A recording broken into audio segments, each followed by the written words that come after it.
Hey guys, how you doing? Ron here with TechTipsToGo. So in today's video, we got another Vechain video. This morning we're pumping. Started off around 10 a.m. and it's around 1 p.m. Eastern time, and I see my Telegram group on fire. Usually when there's a lot of messages, that means there's some serious price action and there's like a big party within our group, whether we're talking about sharing, whether we're talking about Vechain. So let's get into the video.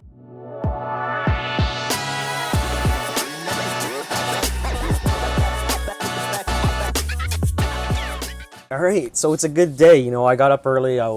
Things are getting busier, so I'm finding myself not having a lot of time to do a lot of videos. So I'm trying to be selective in terms of the content that I make because I want to have a great, nice work-life balance, right? Not too much work. I got to kind of spread out my time between family and all that stuff. Spend time with the kids and the wife. Anyways, so let's get into the Vechain video.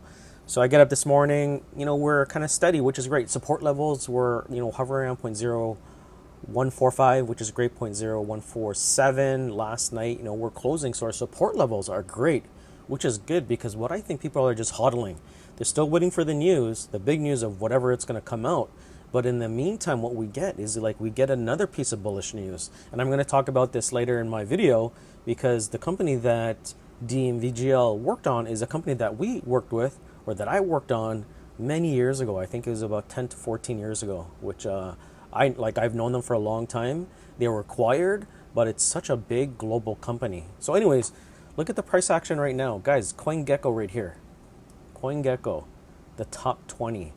And if you look at this, for us to reach the top 10, once we reach the top 15, I think we're just going to skyrocket. More eyes are going to be on Vechain, and the price is going to move up very, very fast because think about, guys, we're still in this pandemic. Consumer confidence, retail spending, overall spending is not what it was back in 2016, 2017.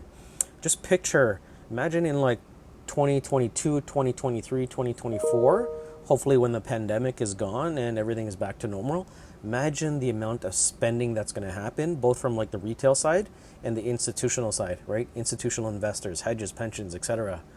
Right? It's just going to be enormous. And right now we're in the top 20. Imagine we get to top 15, top 10. We're going to quickly rise to the top 5, guaranteed, just because of Vechain's use case. It's something, like I said, it's something easy to explain to a 6-year-old, to your grandmother, right? You explain Vechain, very easy. And that's why I'm bullish on this coin and on sharing, because sharing is something you can explain that to somebody. Same with Vechain, right? Very easily. But look at this. Guys, we're at 0.0163. Every time I check my phone, so I'm at work and I'm telling the guys and girls in my Telegram group, my free Telegram group, tell me the price action, what's going on. And when I see 100 messages after not looking at my phone for 10 minutes, I know something's going on. And then it's kind of fun when I'm actually able to relax and join the group and talk, because it's like we're all there physically, but we're all hyped up because the coin is on fire, right? So Vechain's on fire, 0.0163. Not too far off from 0.02, right? I remember bagging Vechain at 0.002, and $2,000 would get you 1 million coins. Now to get 1 million coins, it's almost going to be 20,000, 15,000. But is it still a good price to get into? If you swing trade and you do it properly, yes. If you day trade, I don't recommend doing the day trade. It's because it takes an emotional effect on you, both physically and mentally, if that's all you do is day trade. If you're an experienced day trader, then kudos to you. Keep it up. If you're doing well. But for me, like you guys know, I used to play a lot of poker. I never made it a full-time career. I maybe did it for 4 months. I never made it a full-time career, and I used to trade as well. I never made both of those a full-time career because I know I tried it for a week or 2 weeks for day trading, just to count, right? See how I was doing because my businesses were running. I wanted to see the emotional effects, physical, etc. When you're day trading, you're there on your screen looking at 50 screens, price charts per minute, per hour, per half hour, per 15 minutes, candlesticks, right? Open the close. It's not fun. It takes away. It's just another form of making money aside from my businesses. My businesses keep me sane because I have great conversation with other entrepreneurs, other people. You're out there, you're just talking about normal stuff. When it comes to trading, you're constantly just looking at those charts. When you have a bad day, it takes a toll on you. Same thing with poker. Poker's another way of making money.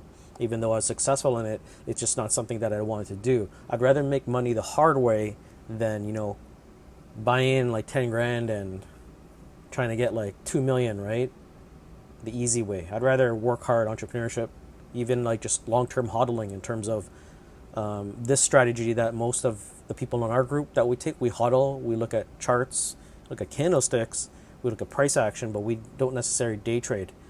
So anyways, like look at this, 0.0163. I think we're going to hit 2 cents pretty soon once the bullish news comes out, whatever that is. But anyways, let's get to the news that did come out. And this is not even the bullish news. I think we're just expecting like a bigger name. So anyways, the news that came out is here. So Vechain, leading global steel company, relies on MyCare. So this deal was another DNV case. Is tweeted out here by DNV GL Assurance. So congratulations to ArcelorMittal's UK Mayfair office for achieving successful readiness assessment against DNV GL's MyCare methodology. MyCare builds trust in a company's ability to manage infection and risk. So anyways, if you're not familiar with ArcelorMittal, pretty much they're a big steel company. And the way, like when I woke up this morning, I'm like, wow, they signed ArcelorMittal. And the reason why I knew about them, because back in, I'm going to show you this guy's profile on LinkedIn. So this is Todd Baker. He's the CEO of ArcelorMittal in Canada. So it's Taylor Blanks Americas. Anyway, so he's in Toronto. And like I said, I worked on their location many years ago, probably like 10 to 12 years ago. And back then they were called Power Lasers. See over here, formerly Power Lasers. And I remember when they went through that transition and like we were kind of doing their systems documentation. So we call it a system design document. So we're doing this system design document and we'd say, oh, it's Power Lasers. And then we'd get a call from their group. They're saying, oh, we're having some issues at ArcelorMittal. I'm like, what is Acceler? Like, are you one of our clients, etc.? Like, we don't know who you are, because we would have one of their network administrators call us and they're like, oh, Power Lasers. I'm like, okay, we know who you are. We were purchased. They were saying like we were purchased by ArcelorMittal. Then I got to know what they were about, and they're a global company. And when Jason Rockwood says, hey, we're not just a Singapore company, or what people like the people who create a lot of FUD out there and who don't or who are not believers in VeChain, they say, VeChain's a Chinese scam coin. Why do you invest into it? Because they, only Chinese companies. But Jason Rockwood came out there and said, and we all know that like VeChain is just not a Chinese company. They're a global company. Like DNV, GL, PwC, they got partners all over, customers all over the world. And this kind of solidifies like exactly what everyone is saying, that VeChain is not just a Chinese company. Because if you look at ArcelorMittal, their global reach, like they're right around the corner from me, probably about 20 minutes away in Toronto. And that office is pretty big because we did some upgrades in there, and they have a huge team, a big team over here in Woodbridge. Well, it's not massive, but it's a nice size, formerly Power Lasers. But anyways, this is great because they're doing, a large implementation for them.